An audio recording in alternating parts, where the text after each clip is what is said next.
some other people. Well, I was digging into my little chocolate energy pouch over here because my delicious chocolate polyphenol antioxidants are the mood enhancement that I need when I'm dealing with tough subjects like today, going over the political results of the last week and doing a forensic analysis of exactly what is killing us and how to cure us.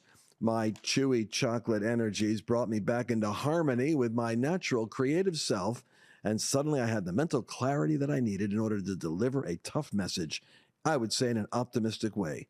You want to renew your strength? You want to enjoy what it's like to have a surge of, well, energy without like caffeinated jitters? I want you to go to lancewallnau.com/energy and join me as you yourself unwrap 30 individually wrapped dark chocolate delicious treats with pure chocolate energy. Well, that's what I have to say, Mercedes. What do you say? Let's get into the show. That's what I say. Let's get into the show. You're going to love it. Welcome to the Lance Wallnau Show, and I'm sitting here today. Look at me. I look like I'm sitting in the middle of, like I'm doing those Macy parades where you've got earmuffs on, but I'm cold. It's part of like my Jewish heritage. I think I always have a draft on my neck, and it's winter, and it feels cold in the studio, even though I'm indoors. So Mercedes Sparks, glad you could be with me today. So happy to be here, Lance. All right, let's talk about what in the world happened this week during the election. I'll tell you the truth. I did a whole broadcast yesterday, and it was an hour of intense work, but I hadn't had a chance to really digest the essence of it. And so now it's a couple of days later. I want to share with you some of my reflections. For first of all, once again, like midterms last year, the polling indicated a tremendous victory, as it ought to happen, for the opposite party. Normally, when a presidential election happens, the midterms goes to the other side. It's kind of like this cosmic yin and yang, the balance of Democrats and Republicans. The last time we had the midterms, there was this anticipation of a red wave. And we were all kind of carried away with optimism. Things were, who could justify Afghanistan's disastrous withdrawal? $32 trillion of debt, $1.5 trillion a year, overdrawn in the bank account, war in Ukraine, war in the Middle East. I mean, hemorrhaging at the border, cities melting down, crime on the rise, campus insanity, Hamas celebrations at our Ivy League schools. Listen, if there was ever an apocalyptic time for a meltdown and a backlash, it's politically right now. And so I think the polling was picking up now, as it did in the last midterm cycle, on this would be the natural, healthy adjustment. But it didn't happen. It didn't happen. In Ohio, folks, they voted for legalizing weed. I mean, it's really making progress up there, plus codifying abortion as a constitutional right. By the way, I'm in meetings with Christians all the time where we're still high-fiving each other. Oh, but praying through Roe v. Wade, we got Roe v. Wade. I don't think we get what we're talking about. The fact that Roe v. Wade happened and we got the victory in the Supreme Court made the trial now goes to every neighborhood. And we're losing. We're losing the argument there. And by the way, don't come at me with, Lance, the elections are all rigged. You can't trust the machines, blah, blah, blah. Because you know what that tells me? That tells me that if you believe that, here's the two dangers of that. It's all rigged, Lance. One, if you believe it, you won't vote. And that may be what happened. We only had 35% of us turn out. We only had 35% turnout, maybe because a whole bunch of people think, what difference does it make? Not every election, every precinct, in every county, in every seat is going to be able to be controlled by centralized planning. Every state has their own hurdles to go through, and many states have changed the way the votes are tabulated.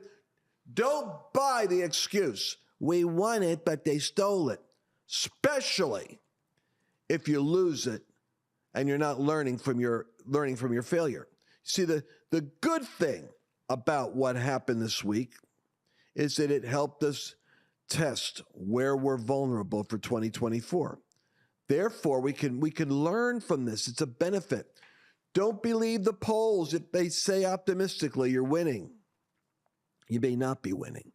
Ohio is one of 7 states now that have taken the Christian prayer victory at the Supreme Court and beat them over the head at the state level, saying our revenge will be constitutionally. We're going to make it a right in our state. We're going to block you.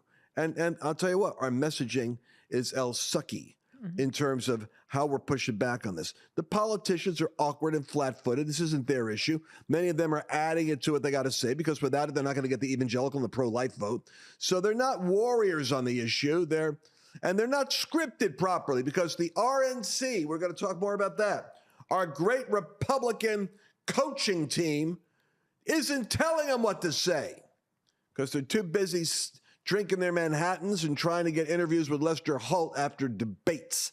That's another subject. Virginia state legislator. We lost it. Flipped Democrat. What happened there with Youngkin? Wasn't Youngkin the great, I was going to say the great white hope, but I guess he was. He was the great right hope for displacing Trump because he's popular. He's a governor. He came in. Well, Youngkin, who got in because he rallied the exasperated parents against McCollum and the institution of the unionized school system, telling the parents, your children belong to us, not you. And he came in, boom, and he knocked that thing back. He got elected governor. Well, he continued on his campaign for pro-family, pro-parents, pro-life, and lost the legislator. Do you have any ideas about what happened there, Mercedes? No, I'm interested. You're on a roll. I don't want to ruin it with anything. You're on fire. Scotty's on fire. I'm telling you, it took me a little while to digest what happened, but there again, I don't want to hear about the election fraud. No. How about this? When you see 34 groups on Harvard campus come out a day after Hamas attacks the Jewish people in Israel, while they're still tagging the bodies and figuring out who's hostage. 34 Ivy League school groups come out with 1,000 students cheering for Hamas. Don't tell me that's a voting problem. That's an education problem. We're educating our kids wrong. And they vote. The urban, white, college-educated, liberal female voter overwhelmingly is voting the pro-choice Barbie ticket. So there are whole swaths of American populace that aren't even 50-50. They're 70-30. That's how come the country is, like Elijah said, at the time when Jezebel's false prophets dominated government, media, religion, education, and entertainment in Israel. He said the crowd was halting between 2 opinions. Either Baal is God or Jehovah is God, but you're not going to be able to go forward having both. One or the other is going to take over the country. We're at a Lincoln moment, folks. He said, I do not believe for a moment that the nation can continue half slave and half free. We will either all be slave or we will all be free if we can't continue being part. And I'm telling you, America's getting to the point where we're either going to have a reformation and a moral awakening that awakens us to the pragmatics of moral wisdom. Men are men, women are women, and children should not be targeted by pharmaceuticals and gay activists and trans activists in order to cause the doubt in their head that maybe they're in the wrong body, to put them on a lifelong dependency on pharmaceuticals, money spent for counselors and businesses that are cannibalizing children when they're the most vulnerable. While in schools between K through 12, 1/4 of them, by the time they're hitting 15, they're already discussing their transition out of their body into another body, decisions that many of them and most of them will regret by the time they're in their 20s. That's what we're finding out now. How did Virginia get lost? Well, you're going to tell me it's a largely Democrat state. Okay. Youngkin, even though Fox News is, beefing him up as the future, if Trump gets locked up, somehow, they strike, lightning strikes and he ends up getting incarcerated. This is what DeSantis is telling his supporters. He said, I know I'm not making it in the polls right now, but I am going to make it when Trump's not coming out of this thing. They're going to lock him up. The left cannot allow him to run. And then they thought, well, Youngkin would be the guy on the top of the ticket.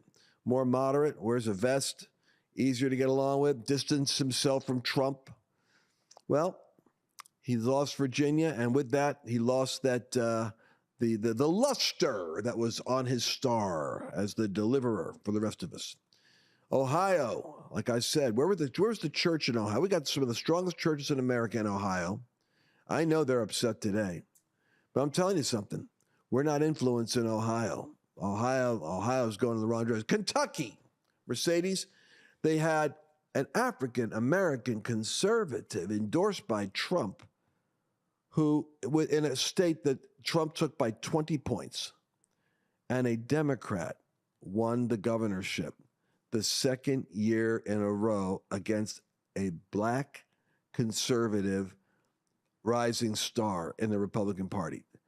And nobody's been talking. It's always race when the left does it. But when it's Republicans, they don't like to play the race card. But I was pointing out, how does a Democrat win against a African-American, educated, articulate, conservative advocate for pro-life and limited budget? How does that happen? Well, they rigged the election. I don't think so. Kentucky also, if I'm not mistaken, codified their constitutional right to an abortion. The first state to do so. I'm going to tell you something. I don't think the left is stronger than us. I don't think we're as well organized, focused, or talented as we need to be. I think our messaging isn't strong. I think our grassroots game is disjointed. And to a great extent, I say that the pulpits of America are not even producing an urgency for the hour we're in. They're like what the Bible in the Old Testament calls dumb dogs that cannot bark. That refers to the sheepdog, sees a wolf coming. Woof, woof. You're supposed to warn the people. Instead, we ignore what's going on out there and just focus on what's going on in here because we don't want to be divisive and get caught up in political things. Consequently, the church is asleep. And the cities and the state and the nation is in danger in 2024. There's hope. We'll come right back. I want to take a moment to talk about the volatile financial time that we're in. And I want you to empower yourself with knowledge. My people perish for lack of knowledge, the Bible says. Visit lancewallnau.com/birch and get a free information kit. Consider discussing how to shift your 401k or your retirement account into a tax-sheltered gold and silver account. Why don't you go to lancewallnau.com/birch right now and take action for a secure future. All right, well, what's the good news here, Mercedes? The good news is that the wise man sees trouble and hides himself. The wise man sees trouble and prepares. You see, I think that these losses we had in Ohio and Virginia and Kentucky in New Jersey will cover, that all of them is a statement regarding how we cannot afford to be complacent. And I'm going to talk about the role of the RNC because you're going to hear a lot more people coming out about this. The Democrats, with their billionaire donors, their talented consultants, their lock-in on the unions, on academia, on social media. I mean, did you see the ad that was running in particular in Virginia with the Barbie women, the pink ladies, all for the pro-choice? No. I think they're Swifties. I think they had a Taylor Swift, walk on or something like that. Taylor Swift is going to probably, with her Swiftie movement, I think she put on a rock the vote kind of get out the vote type thing on her website. Millions of girls are going to copy whatever. And when she comes out endorsing, Handsome Newsom or whoever, you can just imagine all the little girls going with Taylor. I saw a really funny meme about that because it said, and it's a picture of Taylor Swift, and it says, like, writes countless songs about her poor taste in men, endorses Joe Biden. And it's like, if she's endorsing a dude, like she doesn't have a great track record based off of her music. But anyways, Well, that's the ladies will get it. You didn't laugh, but the ladies watching will get it. I mean, I caught the irony there, but I never was a Swiftie, so. But to your point, a lot of people are. I mean, my daughter listens to some of her music. She loves her. You told me she wants to go to the concert. I know, but like I pause it and we talk about what she's saying. You know, hi, I'm the problem. It's me. I'm like, that's not a good confession. You know, and you have to talk because a lot of it's vengeful stuff. So we talk about like what is the spirit behind this music. Anywho, not to get you off track, but I understand the predicament. But the left always does this. They always use media. I mean, the thing about when the pandemic was happening. And all these actors come out like, you got to get vaxxed. Like, I care if Robert De Niro tells me to get vaxxed or not. Anywho. Well, that's the one hope. Celebrity endorsements are typically ineffective, except when it comes to children and their pop idols. Yeah. That might be the exception. So anyway, the Kentucky defeat. Now, of course, they're cheering on the governor there as a rising star for the presidency because he was able to win in Trump country, 20 points. And by the way, Trump endorsed the guy who was running against him, who lost. Now, what am I hearing? I got limited information on this, but I'm processing it just like you. But everything I'm telling you is factual. So, but we got to be careful what conclusions we come to. I'm giving you the facts, but let's be careful about the conclusions. One of the things that I'm hearing is that the millionaire class donors bumped off a considerable number of MAGA candidates in the primaries when they were rising up. So the governor that might have been able to win, that's just theoretically, right? Or the legislators that might have got elected were primaried and were replaced with more moderate, more Jeb Bush, Mitt Romney type, Youngkin type, tolerable Karl Rove Republicans. Now I got to check that out. Because I find that the weakness there is these were legislative. These were on ballot issues. These were on things other than personality. So I can't say that the problem is candidates because it always comes down to these things, folks. Just I want you to make a note of this. I'm learning it with you, but we got to get this down this year. Comes down to money. Yes, it does. Because money can buy visibility, impressions, messaging, or attacking the other person. It comes down to organization in terms of what's your footstool? How many people do you have working for your organization, at a local level? It comes down to messaging, which is what is your answer when they say, you're against a woman's right to choose it? By the way, they use the word abortion. They never would use it before. They would use about, choice, a woman's choice, health choice. Now they're flat out, we're so decayed in our culture. It's like, abortion. They use the word that is the most offensive and wrap themselves around and say, we've redefined it as associated with a woman's right to choose. The fourth category is is not just the messaging. You got to get the messaging right, especially on the pro-life side. But you got to have to get the candidate right. If you have an uninspiring candidate, if you don't have, the MAGA will not turn up when MAGA is not clearly understanding the issue. And I think that was a large part of this. I think Trump still has a very dedicated constituency. I mean, the proof is he's leading in by 55 points or so. He's at 55 anyway, got 5 other people running. There's no competition. Yeah. But if we don't have the money, the organization, the messaging, and the candidate, then we don't have this critical thing, GOTV, getting out the vote. First time I saw this, someone sent me a memo when I was a novice. I wrote, Go TV. What's Go TV? It's get out the vote. Yeah. So you're not going to get the vote out if people aren't motivated. And I'm going to say something. The left is motivated over this abortion issue where I'm afraid that the Christians that think they've got a victory there aren't politically engaged. I mean, I guarantee a lot of my folks that listen to me, and it's a frustration I've got, they'll spend more time listening to trending prophetic breadcrumbs and weird QAnon conspiracy trails, and they'll be wrapped around Elon Musk and 5G software and mRNA vaccine manipulation of your DNA.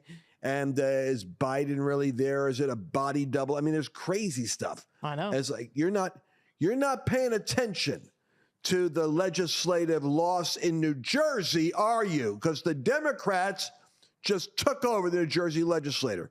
No, because you're out there in planet Neptune out there floating around the cosmos. The New Jersey legislators, big win for the Democrats. They took Kentucky governorship. They took the legislative in Virginia. They took the weed bill. They're going to be getting higher than a kite out there in Ohio while they're pushing their abortion agenda because they got a constitution. This isn't an inspiring trend when Biden and the Democrats are so absolutely disastrously criminally weak. Therefore, 2024, what's the solution? It all comes down to leadership. It's like John Maxwell says, leadership is always the problem, and leadership is always the solution. That's why in my companies, I always turn to Mercedes when things aren't working out right, and I say, leadership is the problem. And then she turns around to me and she says, whose name is on the top of those documents? It's my name.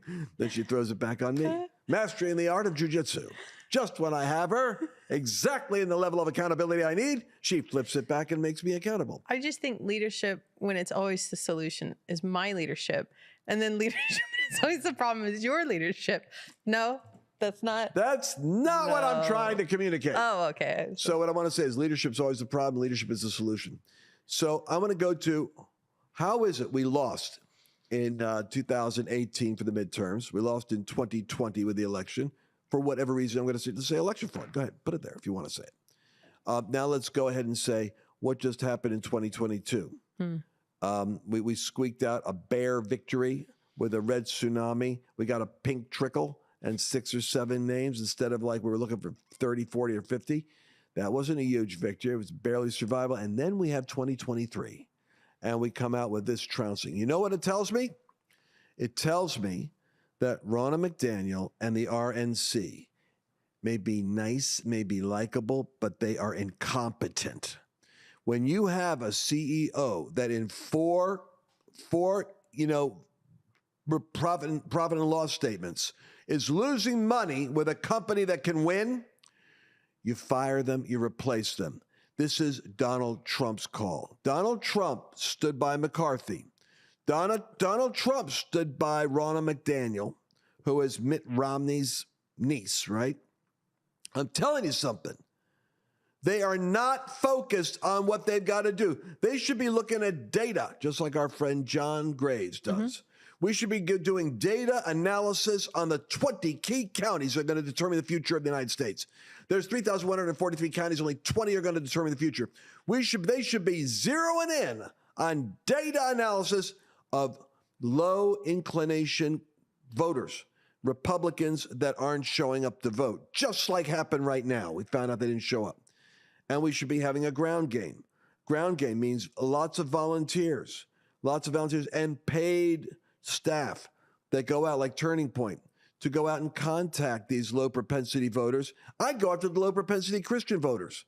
I go after them because their pastors are culpable for the disease that is in their apathy, but I want to go wake them up. So we need to get that data from John Graves and other sources. And then I got to get grassroots soldiers out there. If you're listening to me now, folks, I'm giving you the plan we're looking into to save America. I would get that data. I get the ground game. I would go to the low propensity Christian voters. I would do some ballot work to see, maybe you don't want to go. I'll pick up the ballot. I'm going to qualify to pick up the ballot. I'm going to find out what the state rules are in my state, but we're going to come by and pick up the ballot. We're going to get your vote in there so that your vote is going to count.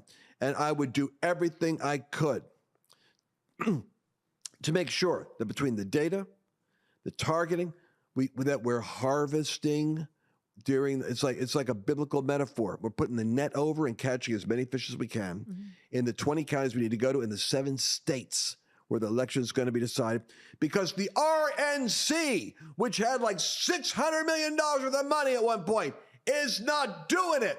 They're living in 4-star hotels, drinking their margaritas, hanging out, doing dumb debates that aren't going to make a difference. They should be shutting down the debates. Put all your money into defending Trump from the lawyers that are trying to lock him up for 700 years, and do a massive PR campaign to expose the corruption of the Democrats, the incompetence of their foreign policy, and the debt that we're about to drown in with $35 trillion in 2024. And I look forward to seeing you on the other side. Bye-bye. I'm excited to announce that we're having our biggest Christmas sale ever. You get our brand new 6-piece My Towels for only $29.98, or rejuvenate your bed with a MyPillow mattress topper as low as $99.99. Or how about MyPillow bed sheets for as low as $24.98? There's something for everyone. Duvets, quilts, down comforters, body pillows, bolster pillows, and so much more. Well, I know MyPillow products make for the perfect Christmas gifts, so I'm going to extend my money-back guarantee until March 1st, 2024. So go to MyPillow.com now or call the number on your screen. Use your promo code to get huge discounts on all MyPillow products. For example, you get our 6-piece towels for only $29.98. Or get your very own MyPillow bed sheets for as low as $24.98. It's our biggest Christmas sale ever. Get all your shopping done now while quantities last. Go to MyPillow.com and use promo code Lance to save big on all of Mike's best products. That's promo code Lance. Did you enjoy this latest episode? Please remember to share it with your friends, because the more knowledge you have, the better equipped you are to navigate the world.